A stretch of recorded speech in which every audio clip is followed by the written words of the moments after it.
Like much of the rest of the world, everyone at Website Depot has been creating makeshift workspaces from home. Our routines have shifted from running out the doors every morning to staying indoors all day, making it hard to separate between the personal and the professional. So if you're one of the many millions who are also struggling with creating an at-home routine, stick around for some tips. Before going to bed, set aside some time to plan out the next day. Envision possible obstacles you can foresee and come up with a plan on how to tackle them. Trying to work with your children at home?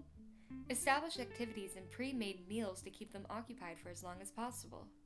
Tackling multiple client calls and Zoom meetings? Communicate with your coworkers when you'll be available and when you'll be on the phone. Stick to a break schedule for mental resets throughout the day, so you don't find yourself feeling stretched thin. Most importantly, find time to get outside and exercise, or plan an at-home workout.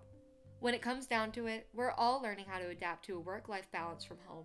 Remember to be patient with yourself and others during this difficult time as we all navigate a new normal.